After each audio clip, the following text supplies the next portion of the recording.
And we are back with our roundtable. George Will off today, but we're joined by Matthew Dowd, former Obama advisor, White House advisor Van Jones, also the co-founder of Rebuild the Dream, Greta Van Susteren of Fox News. Welcome back. Ralph Reed, head of the Faith and Freedom Coalition and the chair of the Democratic Party, Debbie Wasserman Schultz. Thank you all for joining us this morning. And let's start out talking about what has changed from Tuesday's debate. Matt Dowd, on Tuesday night, you gave the win to President Obama. So did your former colleague, Karl Rove, but he's arguing that it hasn't made any difference, any real difference at all in this race. Mitt Romney still has the momentum. Well, I think that if you look at what happened before the first debate, then the first debate, then the second debate, I think Mitt Romney obviously won overwhelming the first debate, according to everybody. He stopped any sort of momentum that the president had and actually took a lead, I think, in the aftermath of that debate. And I think what the president did by showing up this time with some energy and some force, and that he actually stopped the momentum that Mitt Romney had, and I think gained some enthusiasm back, which is why I think we see the race today. Basically, a slight advantage for the president today, a slight advantage, which he did. You would still say a slight advantage. A slight advantage, both electorally and the popular vote. Slight, very slight advantage, but that's what I think the debate changed enthusiasm. Yeah, I wouldn't agree with that. I think if you look at the CNN flash poll, where they actually asked people, did it affect your vote? 25% said for Romney, 25% for Obama. No net change at all out of the second debate. But if you look at the Monmouth University poll, George, 9% of the voters said the first debate changed their mind.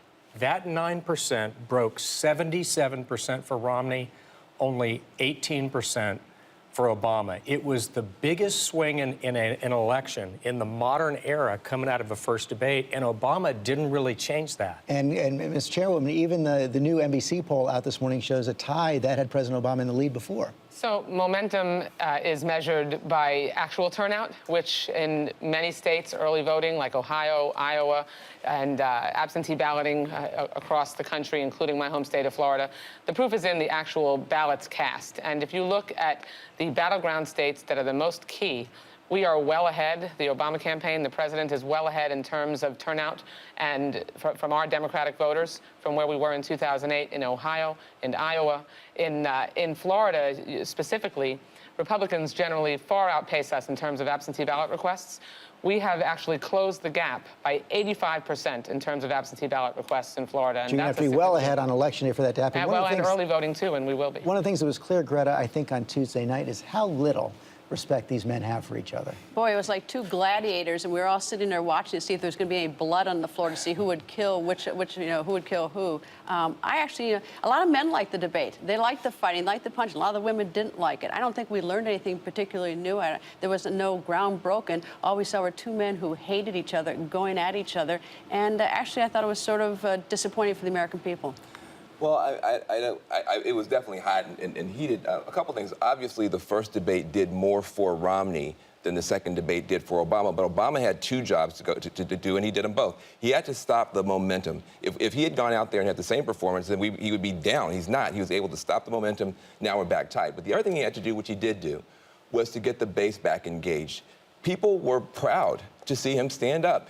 And to fact check, President Obama put a lot of fact checkers out of work that night because he was fact checking in real time. Matt, I think there's no question that President Obama got the Democrats engaged again on Tuesday night. But one of the most surprising things I think I've seen over the last couple of weeks is the flip and the surge among some women voters, particularly those who had been undecided before, to Mitt Romney.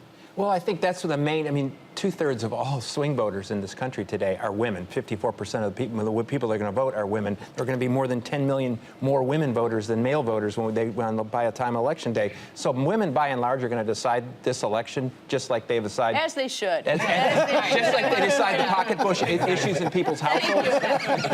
But I think this interesting thing about this is the pattern of this race is so familiar to 2004, which I am very familiar with, which is for George W. Bush. Which President Bush had a 5 or 6 point lead before that first debate. When that debate was over, it was a 1 point leader. It was roughly tied. He then proceeded to get back in the game in the following two debates. He didn't win them, but he got back in the game. And as of today, 8 years ago, the race was 48-48 in 2004, where it was 2 weeks out. This race is all about the base, in my view, and the enthusiasm of the supporters. Is that comforting news to you?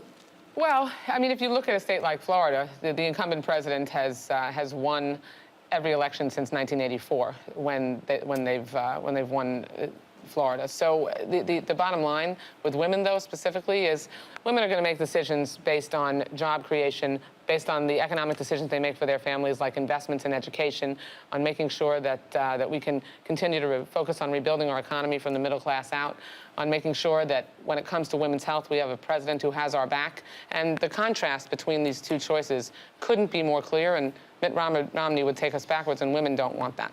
Well, I worked on that 04 campaign, too. And I can tell you that when we went into those final 2 weeks, you didn't have 46 million people in poverty, 2/3 of them women and children, 3.5 million more women in poverty today than the day he took the oath of office, 600,000 more women out of work than the day he took office, a total of 9.7 million women either out of work or given up looking, or working part-time because they can't find full-time work. 70% of them, George, say they're going to vote on pocketbook issues like the economy, jobs, and the deficit. That's not a good issue mix for Obama going into the final 16 days. I mean, the good thing, though, about women voters is that they're pretty deliberative. And they know what the economy looked like after the 2000 election, which you talk about, the 2004 election. We got an economy passed off. And the economy that got passed off was in horrible shape. I think women are fair. And they know that when you get that kind of a mess and you got to clean it up, sometimes it takes a little while to clean up that. Greta, we got to take a break. You get the last word here. I think some women may think time's up. You know, there are 4 years. I mean, you know, it's a very disappointing, whether that's fair or not, you know, that he said 4 years, and you can't keep saying, well, it was so horrible. But we are better off. Or it's a one-year No, proposition. but I think that's the problem, though. 3 years to turn it around. Can I get in Let on- answer it, and then we got to take a break. On Lilly Ledbetter, I mean, I think it's very telling. Mitt Romney, on a point-blank question the other night in the debate, refused to answer whether he believes in equal pay for equal work. He referred to women as being binders and resumes. You know, a callous Can I sort tell of you, brush you know off. what? No, that binders and thing. I mean, that is, you know, I know that the Democratic Party has run with But that, but I it's think a it's dismissal well. of You know women. what? I Women mean, have heard so much worse. why I mean, won't he women have say? heard so much worse about binders and but women. don't you That was think just that so. he- I mean, like, but it's why not insulting to answer the women. question, Women though? care about jobs. They care I about think women economics. like straight talk. Yes, I think but- women like straight Can we talk. just do a quick? Can I just do a quick Finish the reality point check? and then do the All right. reality check. Women, over the course of their lifetime, because we earn only 77 cents for every dollar a man makes, we lose $431,000 of our professional life. That's real economic. I'm with you on that. impact. I'm with you on equal pay. It's that Why binders. won't Mitt Romney It was say the everybody signed the binders bill or not? comment. The binders comment was silly. And that matters to women. Everybody's One at in a time. agreement on equal pay. It's been against the law to pay a woman less for the same work since And the the equal. Supreme Court. Let me finish. Since the Equal Pay Act was passed in 1973, the Lilly Ledbetter Act was passed. It was signed into law. Romney says he has no plans to revisit it. This is an attempt to try to No change. plan, but he still won't say whether he's going to sign it.